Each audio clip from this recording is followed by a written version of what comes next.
ನಮಸ್ಕಾರ. ಇಂದು ನಮ್ಮ original gangster ಆದಂತಹ UPSC ಅವರು ಎಸ್ಸೆ ಪೇಪರನ್ನು ಕಂಡಕ್ಟ್ ಮಾಡಿದ್ದಾರೆ. ನಿಮಗೆಲ್ಲ ಗೊತ್ತಿರ್ತಕ್ಕಂಥದ್ದೇ. ಓಕೆ, 8ಕ್ಕೆ 8 ಎಸ್ಸೆಗಳು ಫಿಲಾಸಾಫಿಕಲ್ ಬರುತ್ತೆ. ಈವನ್ KS ಅಲ್ಲೂ ಸಹ ಫಿಲಾಸಾಫಿಕಲ್ ಎಸ್ಸೆ ಬರುತ್ತೆ. Be careful about this. And PSI exams ಸಹ ಫಿಲಾಸಾಫಿಕಲ್ ಎಸ್ಸೆ ಎಕ್ಸ್ಪೆಕ್ಟ್ ಮಾಡ್ಬೋದು. ಸೊ ಇಲ್ಲಿ 4 ಎಸ್ಸೆಯಲ್ಲಿ 1 ಎಸ್ಸೆನ ತಗೋಬೇಕು. ಸೊ ಈ ಎಸ್ಸೆ ಮೀನಿಂಗ್ ತಿಳ್ಕೊಳ್ಳೋಕ್ಕೆ ತುಂಬ ಕಷ್ಟಪಡಬೇಕಾಗುತ್ತೆ. ಓಕೆ, ನೋಡಿ, oxymorons reflect the ironies of the life. ನಾನು ಫಸ್ಟ್ ಟೈಮ್ ಕೇಳ್ತಾ ಇದ್ದೀನಿ ಆಕ್ಸಿಮೊರಾನ್ಸ್. UPSCಯ ಒಂದು ಇಂಗ್ಲೀಷ್ ಇದೆಯಲ್ಲ, ಇದು ಹೈ ಸ್ಟ್ಯಾಂಡರ್ಡ್. ಓಕೆ, ಇದು ಹೈ ಸ್ಟ್ಯಾಂಡರ್ಡ್. ಏನಿದು ಅಂದರೆ ಅದಕ್ಕೆ ನೀವೇನು ಮಾಡಬೇಕು, ವಿರೋಧಾಭಾಸ್ ಜೀವನ್ ಕಿ ಅಂತ. ವಿರೋಧಾಭಾಸ, ಆಕ್ಸಿಮೋರನ್ಸ್ ಅಂದರೆ ವಿರೋಧಾಭಾಸ್. ಓಕೆ, ಐರನೀಸ್ ಅಂದರೆ ವಿರೋಧಾಭಾಸ. ಓಕೆ, ಇದು ವಿಡಂಬನ ಆಕ್ಸಿಮೋರನ್ಸ್ ಏನಿದು ಅಂತಂದರೆ, ಸೊ ಬದುಕು ಅಂತಕ್ಕಂಥದ್ದು ಓಕೆ ಅನೇಕ ವಿರೋಧಾಭಾಸಗಳಿಂದ ಕೂಡಿರ್ತಕ್ಕಂಥದ್ದು. ಓಕೆ, ನೋಡಿ, ಗೋಪಾಲಕೃಷ್ಣ ಅಡಿಗರು ಬರೀತಾರೆ. ಗೋಪಾಲಕೃಷ್ಣ ಅಡಿಗರು ಏನು ಬರೀತಾರೆ? ಹಳುವ ಕಡಲಳು ತೇಲಿ ಬರುತ್ತಲಿದೆ ನಗೆಯ ಹಾಯು ದೋಣಿ. ಅಂದರೆ ಅಳುವ ಕಡಲು ದೋಣಿ ಯಾವುದು? ನಗುವ ಹಾಯು ದೋಣಿ. ಅಂದರೆ ವಿರೋಧ, ಅಳುವು ಮತ್ತು ನಗು ವಿರೋಧಾಭಾಸ. ಓಕೆ, ಕಬೀರ್ ದಾಸರು ಬರೀತಾರೆ. ಕಬೀರ ದಾಸರು ಉಲ್ಟಿ ಭಾಷೆ ಅಂತ, ಅಂದರೆ ಉಲ್ಟಿ ಭಾಷೆ ಅಂತಂದರೆ ವಿರೋಧಾಭಾಸಗಳು. ಈಗ ನೋಡಿ, ಬೆಂಕಿಯಲ್ಲಿ ಅರಳಿದ ಹೂವು. ಸರ್, ಇದು ನಿಜ ಜೀವನದಲ್ಲಿ ಸಾಧ್ಯವಾ? ಇಲ್ಲ. ಇದನ್ನು ವಿರೋಧಾಭಾಸತೆ ಅಂತಾರೆ. ಅಂದರೆ ಈ ನವ್ಯ ಸಾಹಿತ್ಯದಲ್ಲಿ, ಕನ್ನಡ ಸಾಹಿತ್ಯದಲ್ಲಿ ಅನಾಥ ಭಾವ ಕಾಡ್ತಕ್ಕಂಥದ್ದು ನೋಡ್ಬೋದು. ಅನಾಥ ಭಾವ ಅಂತಂದರೆ ಎಲ್ಲರ ಜೊತೆ ಗುಂಪಲ್ಲಿದ್ದೀನಿ, ಬಟ್ ಯಾರು ನನಗೆ ಹತ್ತಿರ ಇಲ್ಲ. ಒಂಟಿತನ, ಏಕತಾನತೆ, ಇದು ಜೀವನದ ಅವಿಭಾಜ್ಯ ಅಂಗ. ಈಗೆಲ್ಲ ನೀವು ನೋಡಿರ್ತೀರಿ. ಓಕೆ, ಹಣ ಇದೆ, ಅಧಿಕಾರ ಇದೆ, ಕುಟುಂಬ ಇದೆ, ಆದರೂ ಸಹ ಅನೇಕ ಒಂದು ವ್ಯಕ್ತಿಗಳು ಆತ್ಮಹತ್ಯೆ ಮಾಡ್ಕೊಳ್ತಾರೆ. ಜೀವನದಲ್ಲಿ ಒಂಟಿತನ ಕಾಡುತ್ತೆ. ನಿಮಗೆಲ್ಲ ಗೊತ್ತಿರುತ್ತೆ, ಪ್ರಖ್ಯಾತ ಬಾಲಿವುಡ್ ನಟ ಅವರಿಗೆ ನೋಡಿ, ಅವ್ರಿಗೆ ಸೌಂದರ್ಯವಿದೆ, ವಯಸ್ಸಿದೆ, ನೇಮ್ ಇದೆ, ಫೇಮ್ ಇದೆ, ಆದರೂ ಸಹ ಆತ್ಮಹತ್ಯೆ ಮಾಡ್ಕೊಂಡ್ಬಿಟ್ರು. ಇದು ಬದುಕಿನ ವಿರೋಧಾಭಾಸ. ಅದಕ್ಕೆ ನೋಡಿ, ಬದುಕು ಅಂದರೆ ಏನು ಅಂತಂದರೆ ಅಳುವ ಕಡಲಿನಲ್ಲಿ ನಗ್ತಕ್ಕಂತಹ ಒಂದು ಆಯುಧ ಇದು. ಓಕೆ, ಸೊ ನೋಡಿ, ನೀವು ಇಂಥ ಎಸ್ಸೆಗಳನ್ನು ಬರಬೇಕಾದ್ರೆ, ಓಕೆ, ಫಿಲಾಸಫಿ ವಿತ್ ಎಕ್ಸಾಂಪಲ್ಸ್ ಭಾಳ ಇಂಪಾರ್ಟೆಂಟ್. ಓಕೆ, ಸೊ ಯಾವುದು ಶಾಶ್ವತ ಅಂತ ಅಂದ್ಕೊಂಡಿರ್ತೀವೋ ಅದು ನಶ್ವರವಾಗಿ ಪರಿವರ್ತನೆ ಆಗ್ತಕ್ಕಂಥದ್ದು. ಓಕೆ, ಅನಿಶ್ಚಿತ ಬದುಕಿಗಾಗಿ ನಿಶ್ಚಿತವಾದ ಹೋರಾಟವನ್ನು ಮಾಡ್ತಕ್ಕಂಥದ್ದು ಇಂತಹ ಅಂಶಗಳನ್ನು ಇರುತ್ತೆ. ಓಕೆ, ನೋಡಿ, GS ಶಿವರುದ್ರಪ್ಪ ಅವರು ಹೇಳ್ತಾರೆ ನೋಡಿ, ಹತ್ತಿರವಿದ್ದರೂ ದೂರ ನಿಲ್ಲುವವು ಅಹಂ ಎನ್ನುವ ಕೋಟೆಗಳಿಗೆ. ಅಂದರೆ ಹತ್ತಿರ ಇದ್ದೀವಿ ನಾವು, ಓಕೆ, ಆದರೆ ಕೋಟೆಯನ್ನು ಕಟ್ಕೊಂಡ್ಬಿಟ್ಟಿದ್ದೀವಿ, ನಾವು ಮಾತಾಡೋಕ್ಕೆ ಆಗ್ತಾ ಇಲ್ಲ. This is the oxymorons. Okay, oxymorons reflects the ironies of the life. ನಾನು ಇನ್ನೊಂದು ಎಕ್ಸಾಂಪಲ್ ಕೊಡ್ತೀನಿ. ನಮ್ಮ ಜಿ ಬಾಸ್ okay, father of the nation. ಆದರೆ ಅವರ ಮಗ ಒಬ್ಬರು ತುಂಬ ಮದ್ಯಪಾನಕ್ಕೆ ದಾಸನಾಗಿ ತಮ್ಮ ಜೀವನವನ್ನು ಕಳ್ಕೊಳ್ತಾರೆ. ಅಂದರೆ ಒಬ್ಬ ರಾಷ್ಟ್ರವನ್ನು ಮುನ್ನಡೆಸಿದವರು ಕುಟುಂಬವನ್ನು ಮುನ್ನಡೆಸಲು ವಿಫಲ ಆಗಿದ್ದು ಯಾಕೆ? So this is the oxymorons. Okay, so ಇದೇ ರೀತಿಯಾಗಿ ನಾವು ಅನೇಕ ಒಂದು ರಾಜಕೀಯ ಶೈಕ್ಷಣಿಕ, ಸಾಮಾಜಿಕ ಜೀವನವನ್ನು ನಾವು ನೋಡ್ಬೋದು.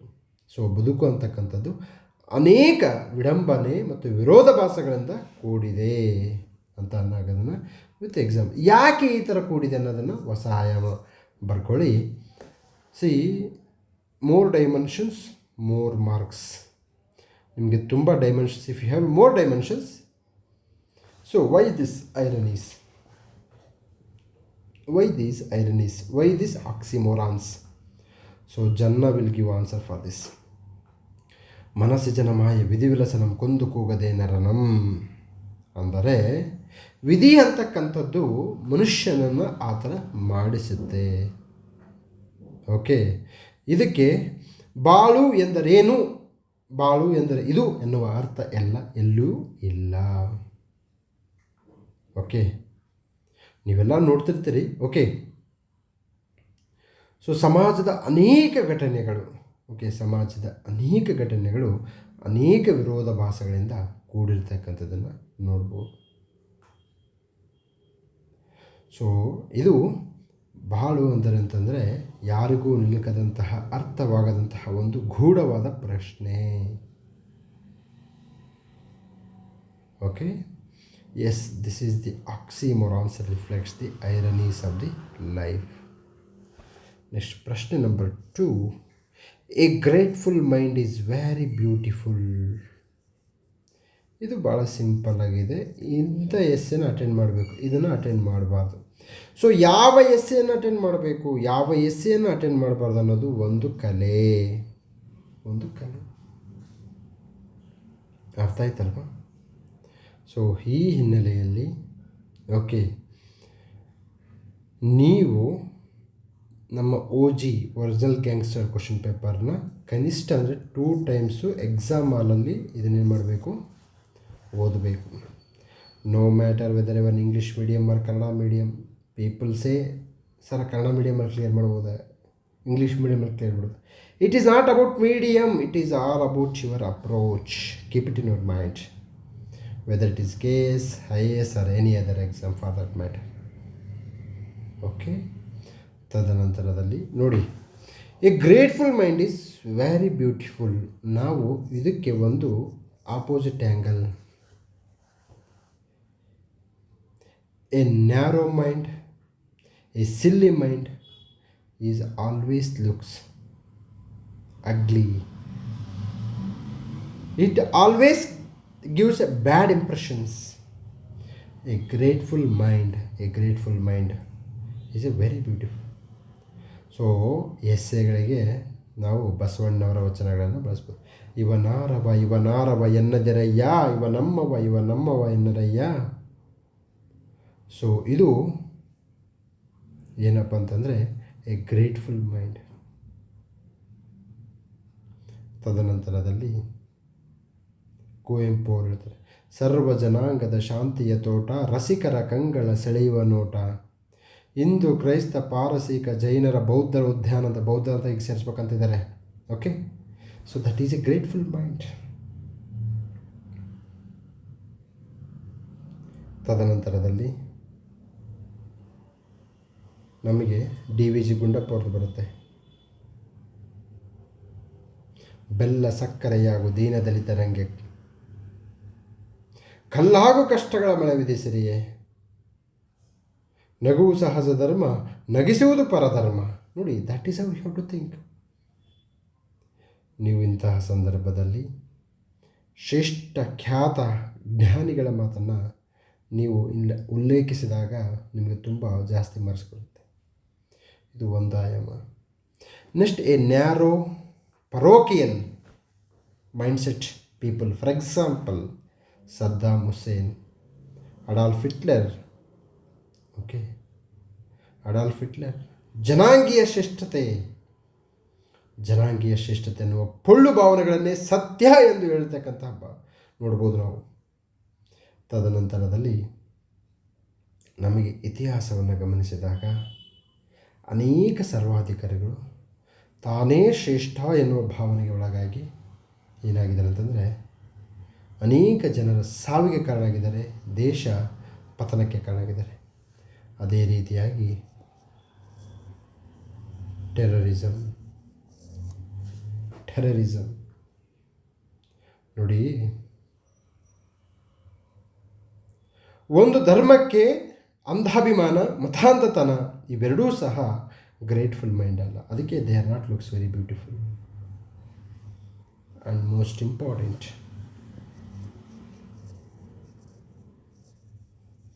ಪ್ಯಾಟ್ರಿಯಾರ್ಚಲ್ ಮೈಂಡ್ಸೆಟ್, ಪುರುಷ ಪ್ರಧಾನ ಧೋರಣೆ. ಪುರುಷ ನಾನೇ ಶ್ರೇಷ್ಠ ಅಂತಕ್ಕಂತಹ ಸಮಾಜದಲ್ಲಿ ಮಹಿಳೆಯರ ಶೋಷಣೆ, ತದನಂತರದಲ್ಲಿ ಸಮಾಜ ಅಧೋಗತಿಗಿಳಿಯುತ್ತೆ. ಅದಕ್ಕೆ ಹೇಳ್ತಾರೆ ಒಬ್ಬ ತತ್ವಜ್ಞಾನಿ, ಒಂದು ದೇಶದ ಘನತೆಯನ್ನು ಆ ದೇಶ ಮಹಿಳೆಯರಿಗೆ ಎಷ್ಟು ಗೌರವ ಕೊಟ್ಟಿದೆ ಅನ್ನೋದ್ರ ಮೇಲೆ ನಾನು ಡಿಸೈಡ್ ಮಾಡ್ಬೋದು ಅಂತ ಹೇಳ್ತಾರೆ.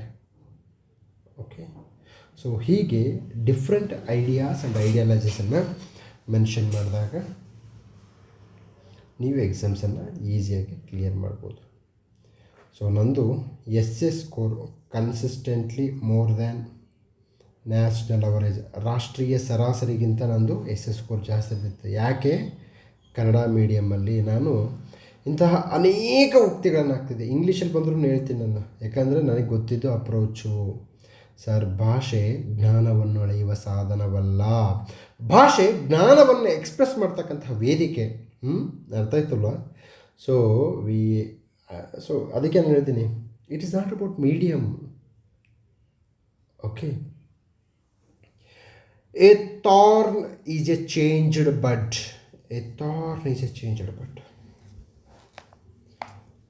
ನೋಡಿ, ಇದನ್ನು ಅರ್ಥ ಮಾಡ್ಕೊಳ್ಳೋಕ್ಕೆ ಭಾಳ ಕಷ್ಟ. Okay, a thorn is a changed bud ಅಂತಂದರೆ, ಸೊ ಯಾವ ವ್ಯಕ್ತಿ ನೋವು, ಸಂಕಷ್ಟ, ಅನ್ಯಾಯ, ಶೋಷಣೆಗೊಳಗಾಗ್ತಾನೋ ಅವನು ಮುಂದೊಂದು ದಿವಸ ಈ ಜಗತ್ತನ್ನು ಗೆಲ್ತವೆ. ಯಾವ ಶಿಲೆ ಉಳಿ ಏಟುಗಳಿಂದ ಪೆಟ್ಟು ತಿನ್ನುತ್ತೋ ಅದು ಶಿಲ್ಪವಾಗಿ ಪರಿವರ್ತನೆ ಆಗ್ತಕ್ಕಂಥದ್ದನ್ನು ನೋಡ್ಬೋದು. A thorn is a changed bud. Okay, ಇಲ್ಲಿ ಥಾರ್ನ್ ಅಂತಂದರೆ ನೋಡಿ, ನೋವು. ಚೇಂಜ್ಡ್ ಬಡ್ ಅಂತಂದರೆ ಬದಲಾವಣೆಯಾದಂತಹ, ಯಶಸ್ವಿಯಾದಂತಹ ವ್ಯಕ್ತಿ. ಇವತ್ತು ನೀವು ವಿರಾಟ್ ಕೊಹ್ಲಿ ಅವ್ರು ನೋಡ್ಬೋದು. ವಿರಾಟ್ ಕೊಹ್ಲಿ ಅವರಿಗೆ ಈ ಪ್ರಪಂಚದ ಯಾವುದೇ ಆಹಾರವನ್ನು ಯಾವುದೇ ಮೂಲೆಯಿಂದ ತರಿಸಿಕೊಂಡು ಊಟ ಮಾಡುವ ಸಾಮರ್ಥ್ಯವಿದೆ. ಆದರೆ ಅನೇಕ ಥಾರ್ನ್ ಅಂದರೆ ನೋವುಗಳಿಗೆ ಅವರು ತಮ್ಮನ್ನು ತಾವು ಒಗ್ಗಿಸಿಕೊಂಡಿದ್ದಾರೆ. ಸೊ ಅವರು ಒಂದು ಇಂಟರ್ವ್ಯೂ ಹೇಳ್ತಾ ಇದ್ರು, I don't bother about taste. ನನಗೆ ಮಸಾಲ ಪೂರಿ, ಪಾನಿಪುರಿ ಬೇಕಾಗಲ್ಲ. I am more bothered about my body. That's why he has a good fitness. You should come up with this type of examples. Rigorous practice of the diet. So ನೋಡಿ, 6 packs ಬರಬೇಕಂತಂದರೆ exercise ಮಾಡಬೇಕು, proteins ತಿನ್ನಬೇಕು, avoid junk food, avoid ice creams. PV Sindhu ಅವರು ಹೇಳ್ತಾ ಇದ್ದರು. PV Sindhu ಒಲಿಂಪಿಕ್ಸಲ್ಲಿ ಪದಕವನ್ನು ಗೆದ್ದವರು. Olympics practice ಆಗ್ತಕ್ಕಂಥ ಸಂದರ್ಭದಲ್ಲಿ ಸರಿಸುಮಾರು 6 ತಿಂಗಳ ಕಾಲ ಐಸ್ ಕ್ರೀಮನ್ನೇ ಮುಟ್ಟಿಲ್ಲ. ಏನಕ್ಕೆ ಅಂತಂದರೆ ಐಸ್ ಕ್ರೀಮ್ ತಿಂತಕ್ಕಂಥದ್ದು ಬಾಡಿ ಫಿಟ್ನೆಸ್ಗೆ ಅದು ಒಗ್ಗಿ ಬರಲ್ಲ. So this is called pain, this is called Thorn. So if you want to undergo this type of pain, what type of mentality and we should have, that is very important. Strong mindset, good education, good environment. Okay, ಅದೇ ರೀತಿಯಲ್ಲಿ ಭಾರತ ವಿಶ್ವಗುರು ಆಗಬೇಕು ಅಂತಂತಂದರೆ ನಾವು ಬಸವ ತತ್ವ, ಕಾಯಕವೇ ಕೈಲಾಸ, ಕೈ ಕೆಸರಾದರೆ ಬಾಯಿ ಮೊಸರು ಅನ್ನುವ ತತ್ವವನ್ನು ಪಾಲನೆ ಮಾಡಬೇಕು. ಸೊ ಈ ಮಾದರಿಯ ಆಲೋಚನೆಗಳನ್ನು, ಚಿಂತನೆಗಳನ್ನು ಹಾಕಿದಾಗ SL ಸ್ಕೋರ್ ಬರುತ್ತೆ ಸರ್. ಅದರ್ವೈಸ್ ನೀನು ಕಾಗಕ್ಕ ಗುಬ್ಬಕ್ಕನ ಕಥೆ ಹೇಳಿದರೆ ಬರಲ್ಲ. So this is the UPSC, one of the toughest exam in India. You got it? One of the toughest exam in India. You should have skills to convey the things. Having a knowledge is different from conveying the knowledge. Okay. So U P S ಸಿಗೆ ಸಂಬಂಧಪಟ್ಟ ಹಾಗೆ if you have any queries okay you can contact us 9620131843. ಇದು ನಮ್ಮ general number. ನಿಮಗೆ U P S ಸಿಗೆ ಬೇಕು ಅಂತಂತಂದರೆ okay ನಮ್ಮಲ್ಲಿ we have a one guy went to the U P S interview. So is none other than Ashwajit ಅವರ ನಂಬರನ್ನು ನಾನು ಕೊಡ್ತೀನಿ. ನೆಕ್ಸ್ಟ್ ಬರುತ್ತೆ ಕನ್ನಡ ಸಾಹಿತ್ಯ. ನೋಡಿ ಯಾಕೆ ಕನ್ನಡ ಸಾಹಿತ್ಯ ತಗೊಂಡು ಚೆನ್ನಾಗಿ SL ಸ್ಕೋರ್ ಮಾಡಬೇಕಂದ್ರೆ ಇದು ಎಕ್ಸಾಂಪಲ್ 4ನೇದು. When two elephants fight it is the grass that gets trampled. Raghavanka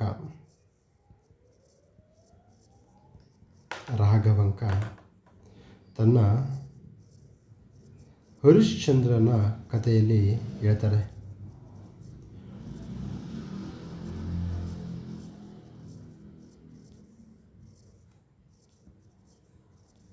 ನೋಡಿ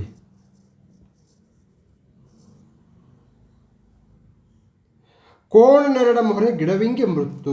2 ಕೋಣಗಳು ಗುದ್ದಾಡ್ತಕ್ಕಂಥ ಸಂದರ್ಭದಲ್ಲಿ ಮಧ್ಯೆ ಇರ್ತಕ್ಕಂತಹ ಗಿಡ ಮೃತ್ಯು ಆಗುತ್ತಂತೆ. When two elephants fight it is the grass that gets trampled. Sir add current affairs. ಇದು ಯಾಕೆ ಬಂದಿದೆ ಗೊತ್ತಾ ನಿಮಗೆ? ಅಮೇರಿಕಾ ಮತ್ತು ಇರಾನ್ ವಾರ್ ಸಂದರ್ಭದಲ್ಲಿ ನೊಂದು ಬೆಂದು ಹೋದವ್ರು ಯಾರಪ್ಪ ಅಂತಂದರೆ ದುಬೈ, UAE. ಸೊ ಇಲ್ಲಿ ಕಂಡು ಬರ್ತಕ್ಕಂತಹ ಅಮೇರಿಕದ ನೆಲೆಗಳ ಮೇಲೆ ಇರಾನ್ ದಾಳಿ ಮಾಡೋಕ್ಕೆ ಸ್ಟಾರ್ಟ್ ಮಾಡುತ್ತೆ. ಸೊ ಇಲ್ಲಿ 2 ಕೋಣಗಳಂದ್ರು ಅವರು. ಸೊ ಅದಕ್ಕೆ ಇನ್ನೊಂದಿದೆ ಮಾತು, ಗಂಡ ಹೆಂಡತಿಯ ನಡುವಿನ ಜಗಳದ ನಡುವೆ ಕೂಸು ಬಡವಾಯಿತು. ಬರೀಬೇಕಿಂತವೆಲ್ಲ. You got it. So when two elephants fight it is the grass that gets trampled. Because elephants is nothing but a symbolic notion or a symbol of the energy. Elephants. Grass ಅಂತಂದರೆ ಬಡವ, ದುರ್ಬಲ ವರ್ಗ, vulnerable. Trample ಅಂದರೆ ಅವರ ಭವಿಷ್ಯ ಡೋಲಾಯಮಾನವಾಗುತ್ತೆ. ಅರ್ಥ ಆಯ್ತಲ್ವ? So America Iran war ನಡುವೆ okay, so ಇದರಲ್ಲಿ ತಲೆ ಹಾಕದಂತಹ ದುಬೈ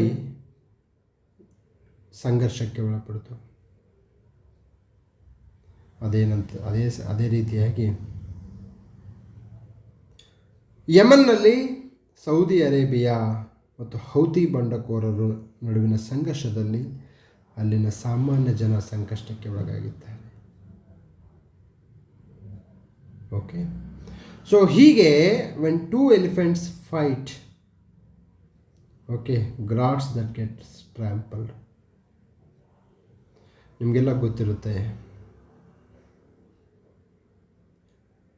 ಡಿಮಾನಿಟೈಸೇಷನ್, ನೋಟ್ ಅಮಾನ್ಯೀಕರಣ. ಅಲ್ಲಿ 2 ಎಲಿಫೆಂಟ್ಸ್ ಅಂದರೆ ಯಾರು? ಒಂದು ಕಡೆ ಮೋದಿ, ಮತ್ತೊಂದು ಕಡೆ ಶ್ರೀಮಂತರು. ಮೋದಿಯವರು ಏನು ಮಾಡಿದ್ರು, ಶ್ರೀಮಂತರ ಕಪ್ಪು ಹಣವನ್ನು ಎತ್ಕೊಂಡ್ಬರ್ಬೇಕಂತ ಪ್ಲಾನ್ ಮಾಡಿದರು. ರಾತ್ರಿ ನೋಟುಗಳ ಅಮಾನ್ಯೀಕರಣ ಆಯಿತು. ಇವರಿಬ್ಬರ ಸಂಘರ್ಷದಲ್ಲಿ ನಮ್ಮಂಥವರು ಮಧ್ಯಮ ವರ್ಗದವರು ನುಜ್ಜುಗುಜ್ಜಾದರು, ಬಡವರು ಸಂಕಷ್ಟಕ್ಕೆ ಒಳಪಟ್ಟರು. So when two elephants fight. So ಆದ್ದರಿಂದ 2 ಆನೆಗಳು ಜಗಳವಾಡುವಂತಹ ಸ್ಥಳದಲ್ಲಿ ನಾವಿರಬಾರದು. ಅದೇ ರೀತಿ ನೋಡಿ, ಶೀತಲ ಸಮರ.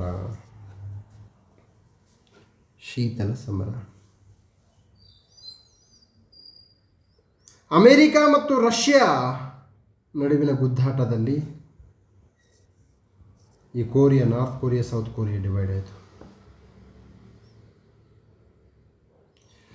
ಈ ಒಂದು ಅಮೇರಿಕ ಮತ್ತು USSR ನಡುವಿನ ಶೀತಲ ಸಮರ ನ್ಯಾಟೋದಲ್ಲಿ ಉಕ್ರೇನ್ ಬಡವಾಯಿತು, ಉಕ್ರೇನ್ ಮೇಲೆ ದಾಳಿ. ಇದು grass. When two elephants fight it is the grass that gets trampled ಅಂದರೆ ಮೀನಿಂಗ್ ಇದು ಅರ್ಥ. Okay,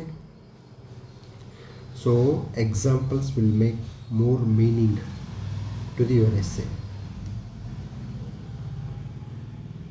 So otherwise it is very very very difficult.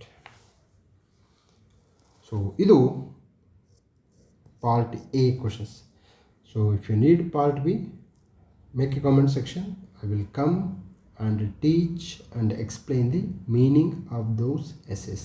Okay, thank you, bye bye.